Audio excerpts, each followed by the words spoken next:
The Peculiar Pet Parrot and the Stolen Heirloom, a Miss Marple mystery. Hi there, welcome back to Haunting Vales. Tonight's mystery begins with a missing heirloom and a pet parrot no one ever took seriously. The bird was known for repeating odd phrases at the most inconvenient moments, dismissed by the village as nothing more than an amusing nuisance. But when a treasured family heirloom disappears without a trace, Miss Marple begins to wonder if the parrot has been paying closer attention than anyone realized. As suspicion spreads through the household, Miss Marple listens carefully, not just to people, but to the bird itself. Certain words are repeated too precisely, at times too perfectly chosen to be meaningless. What sounds like nonsense may, in fact, be memory, and what seems harmless may be the only witness to a carefully planned theft. Because in St. Mary Mead, even the smallest creature can hold the loudest secret. Before we unravel this curious mystery, don't forget to subscribe for more haunting Miss Marple stories on Haunting Vales.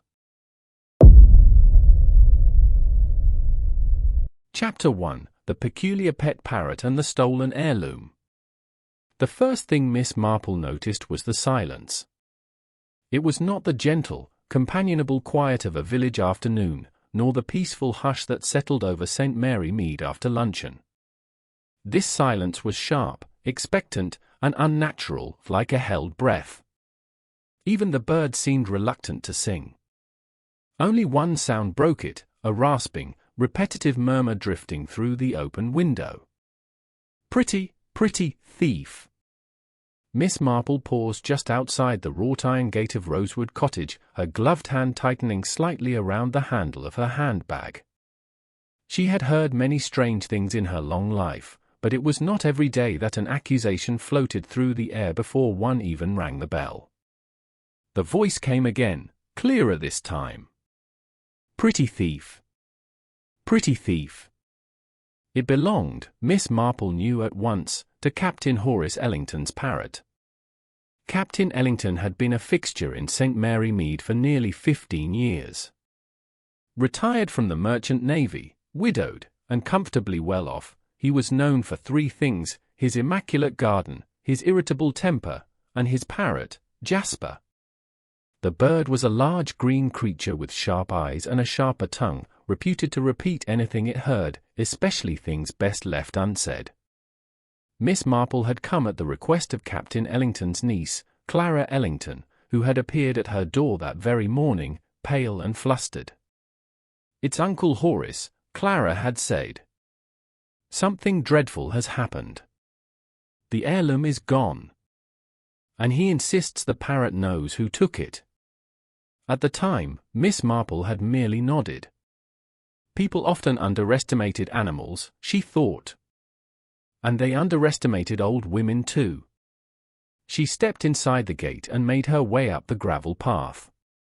The front door of the cottage stood ajar. Inside, voices rose and fell in agitation. "I tell you, Inspector, it did not simply vanish." Captain Ellington's voice boomed, heavy with outrage. "That piece has been in my family for generations." Miss Marple knocked lightly and entered without waiting for an answer. The sitting room was crowded. Captain Ellington stood near the fireplace, red-faced and rigid. Clara hovered near the sofa, wringing her hands. Inspector Lionel Graves of the local constabulary stood by the mantel, notebook in hand, his expression politely skeptical. And perched in a brass cage near the window sat Jasper the parrot, his head cocked, watching everything with unsettling interest. "Miss Marple," Clara exclaimed with visible relief. "I'm so glad you came." Captain Ellington snorted. "I don't see how village gossip will help retrieve a stolen treasure." Miss Marple smiled gently. "Often, Captain, gossip is simply truth that has not yet learned how to behave." Inspector Graves inclined his head. "We appreciate your interest, Miss Marple, though I must say this is a straightforward matter. A theft, possibly by an outsider." "Outsiders rarely know where heirlooms are kept," Miss Marple replied mildly, taking a seat. and they rarely have the patience to wait for the right moment. Captain Ellington gestured angrily toward an empty velvet-lined case atop the sideboard. The Ellington signet brooch. Gold, engraved, and older than this village itself. It vanished last night. And no signs of forced entry? Miss Marple asked. None, Inspector Graves admitted. Doors locked. Windows secure. Miss Marple's eyes drifted toward Jasper. The parrot chose that moment to speak again. Pretty thief. Pretty thief. Took the shine. The room fell quiet. Inspector Graves cleared his throat. Parrots repeat things they hear. It means nothing. On the contrary, Miss Marple said softly. It may mean a great deal. The question is not what Jasper says, but when he learned to say it. Captain Ellington turned sharply. What do you mean? Miss Marple leaned forward slightly. Parrots do not invent phrases. They repeat what they hear spoken clearly and often. Someone must have said those words within earshot of the bird. Clara's face drained of color. You don't think? Miss Marple raised a hand. I think nothing yet. I merely observe. She stood and approached the cage. Jasper regarded her with a bright, unblinking eye. Good afternoon, Jasper, Miss Marple said pleasantly. Good afternoon, the parrot replied at once. Miss Marple smiled. You are a clever bird. Clever bird, Jasper echoed. Who took the shine, Jasper? The parrot hesitated, just long enough to be interesting. Pretty, a thief, he croaked again. Soft shoes. Soft shoes. Miss Marple straightened slowly. Soft shoes, she repeated. Captain Ellington frowned. I wear slippers indoors. Inspector Graves made a note. Many people do. Yes, Miss Marple agreed. But not many people creep. She turned back to the room. Who was here last night? Clara swallowed. Just us. Uncle Horace, myself, and Mrs. Wilkins. Captain Ellington waved dismissively. The housekeeper has worked for me for 10 years. 10 years is quite long enough to learn where things are kept, Miss Marple said gently. A flicker of unease crossed the captain's face. Inspector Graves shifted his stance. Mrs. Wilkins left at 8.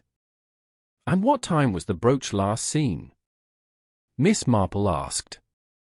Captain Ellington hesitated. After supper.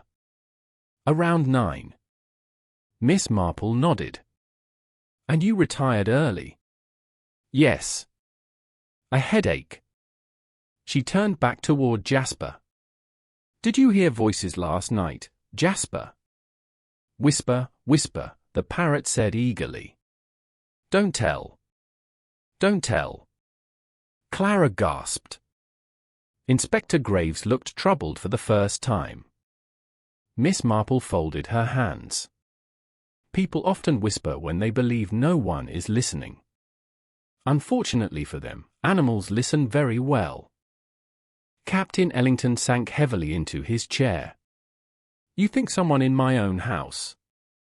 I think, Miss Marple said calmly, that the truth is already in this room. We simply need patience to coax it out. Outside, a cloud passed over the sun, casting the cottage into shadow. Jasper ruffled his feathers and spoke once more, his voice low and deliberate. Pretty thief, came back. Miss Marple's eye sharpened. Came back, she repeated softly. That is most interesting indeed. She looked at Inspector Graves. If you do not mind, Inspector, I believe the evening is not yet finished with us. The parrot let out a short, sharp laugh, and the silence returned, heavier than before. Chapter 2, The Parrot Who Knew Too Much. Miss Marple had long observed that the most revealing witnesses were often the ones never questioned. Children, servants, animals, all noticed details that others dismissed as unimportant. As she sat quietly in Captain Ellington's sitting room once more, her attention remained fixed not on the people arguing softly near the fireplace, but on the parrot by the window. Jasper watched them all with an unsettling calm, his bright eyes following every movement, as though he were measuring time itself rather than merely observing it. Inspector Graves shifted his weight and cleared his throat, breaking the uneasy stillness that had settled after the brooch's disappearance was described once again. He was no longer smiling. The confidence he had arrived with had thinned, replaced by a cautious respect for the strange direction the inquiry had taken. "Miss Marple," he said carefully, "are you suggesting that the bird understands what it heard?" "I am suggesting," Miss Marple replied gently, "that understanding is not required for accuracy. Jasper does not know what a theft is.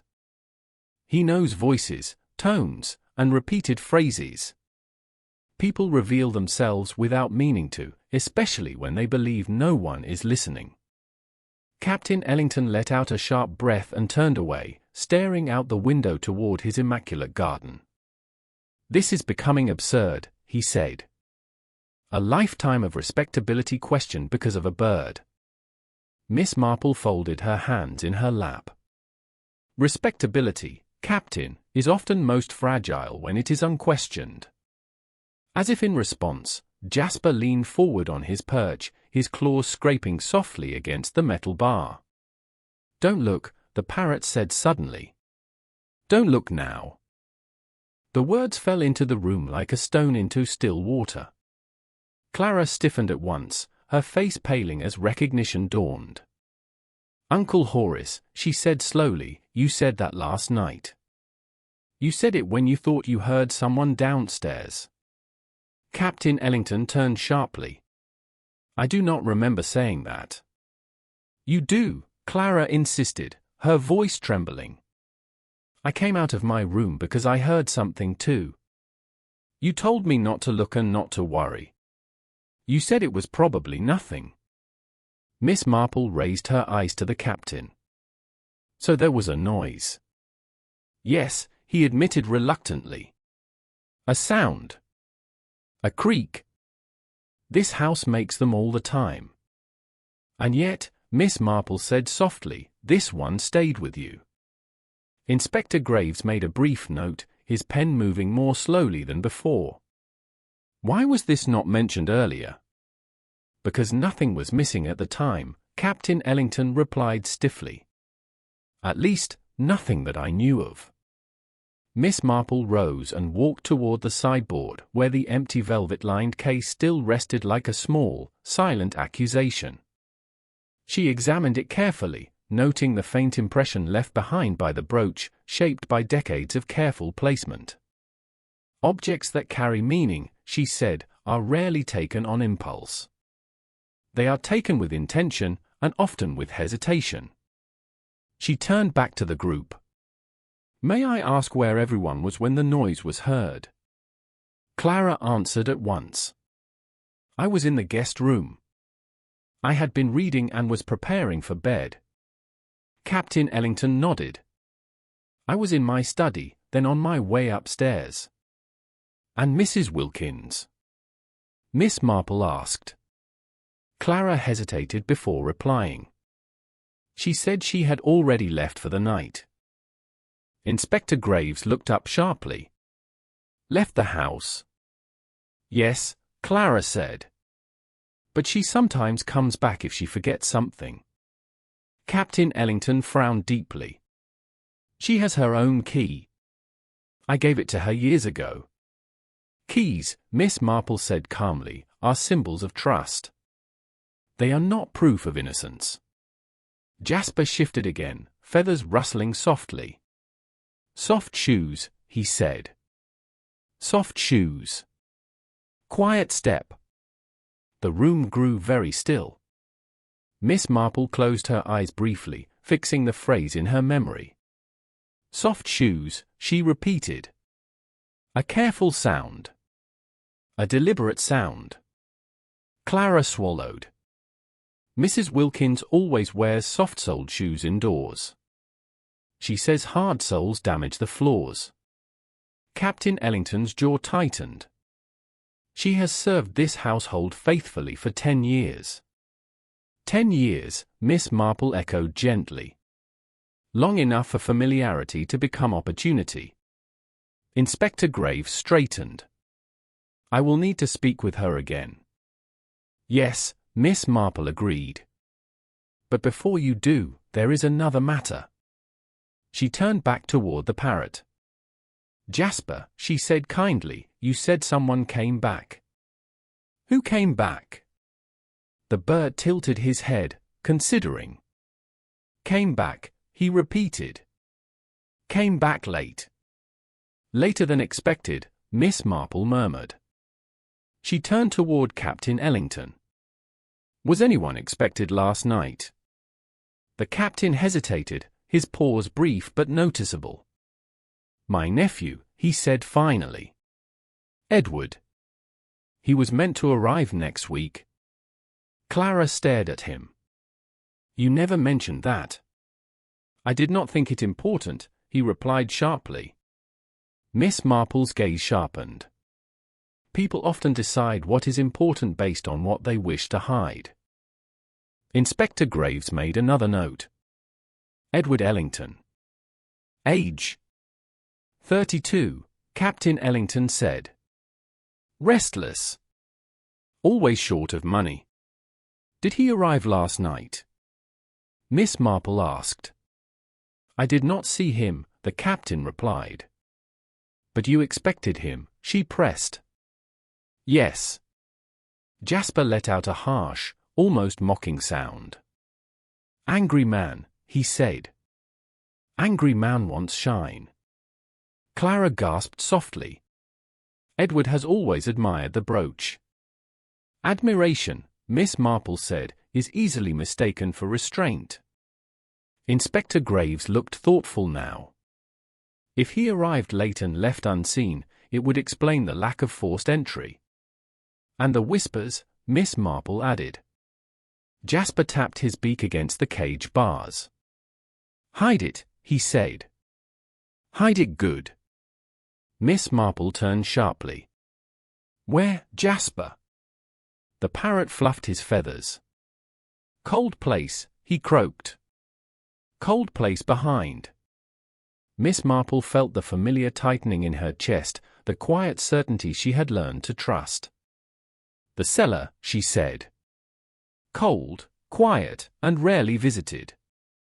They descended the narrow steps moments later, the single bulb casting long shadows across the stone walls. Inspector Graves swept his light along the shelves until it caught on a small bundle hidden behind stacked crates. There, he said. Captain Ellington unfolded the cloth with trembling hands. The Ellington signet brooch lay inside, its gold surface dulled only by dust, not by gilt. Clara let out a shaky breath. It's been here the whole time. Yes, Miss Marple said quietly. Placed where it could be retrieved, or discovered, depending on circumstances. Inspector Graves looked at her closely. You believe the thief intended to return? I believe, Miss Marple replied, that the story is not yet complete. From upstairs, Jasper's voice echoed faintly through the floorboards. Came back, he said again. We'll come back. Miss Marple closed her eyes. The truth, she said softly, has not finished speaking. Chapter 3, The Heirloom That Spoke the Truth. Miss Marple slept very little that night. Age had taught her that when a mystery neared its end, the mind refused rest, turning over small details like stones in a stream, testing each one for weight and meaning. Jasper's words echoed in her thoughts, not as accusations, but as fragments, sound stitched together by fear, desire, and opportunity. A parrot did not lie. It merely repeated what had been said when people believed themselves safe from consequence. Morning arrived grey and quiet over St. Mary Mead. Miss Marple dressed carefully and made her way once more to Rosewood Cottage. She had asked Inspector Graves to gather everyone in the sitting room by 9 o'clock, and when she arrived, she found them already assembled. Captain Ellington sat stiffly in his armchair, his hands folded so tightly his knuckles were pale. Clara stood near the window, her expression drawn with worry. Mrs. Wilkins, the housekeeper, stood near the door, her posture rigid, eyes fixed on the floor. And beside the fireplace, attempting an air of casual indifference, stood Edward Ellington. Edward was exactly as Miss Marple had imagined, handsome in a careless way, with restless eyes and a smile that never quite reached them. He nodded politely when Miss Marple entered, but there was calculation behind the gesture. Inspector Graves cleared his throat. Miss Marple believes we are ready to conclude matters. I believe, Miss Marple corrected gently, that the truth has grown tired of waiting. Jasper stirred in his cage, feathers ruffling as though sensing the tension. Morning, he said brightly. Miss Marple smiled at him. Good morning, Jasper. You have been most helpful. Edward raised an eyebrow. Still letting a bird run the investigation. Miss Marple turned her gaze toward him. Not run it. Illuminate it. She took a seat and folded her hands. The brooch was found in the cellar, carefully wrapped, hidden but not discarded. That alone tells us something. A thief seeking profit would not leave such an object behind. Nor would someone acting on impulse take the time to conceal it so thoughtfully. Captain Ellington shifted uncomfortably. This was not a theft born of greed alone, Miss Marple continued. It was born of emotion, resentment, fear, and entitlement. Edward laughed softly. That's a very pretty speech, Miss Marple. But speeches don't make criminals. No, she agreed. Patterns do. She turned slightly toward Mrs. Wilkins. You have worked here for many years. Yes, miss, Mrs. Wilkins replied quietly. You know the house intimately. You wear soft-soled shoes indoors. You move quietly, even at night. Mrs. Wilkins's lips tightened. I have nothing to hide. And I believe you, Miss Marple said at once. Because you had no reason to whisper. Mrs. Wilkins looked up sharply. Miss Marple shifted her attention to Edward. You, on the other hand, arrived unexpectedly. Edward's smile thinned. I came to see my uncle.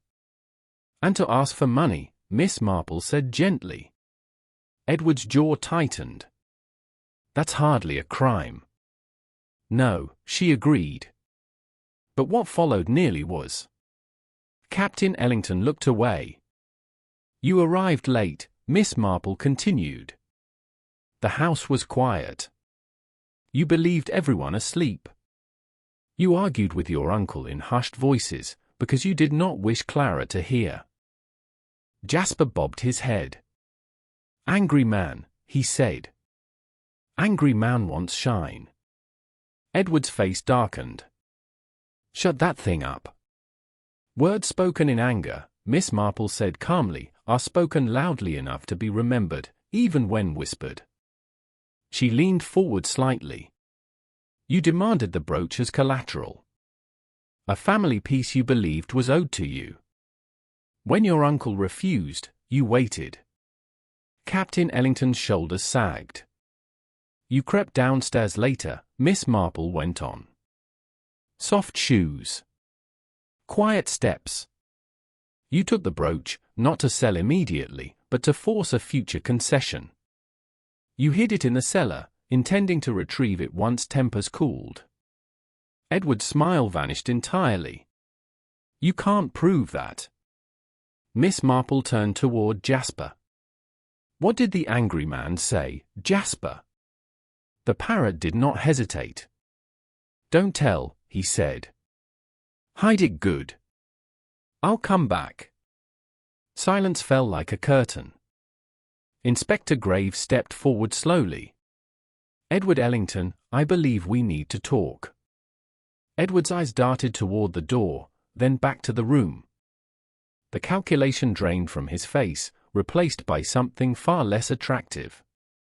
"This is ridiculous," he muttered. "A parrot repeating nonsense."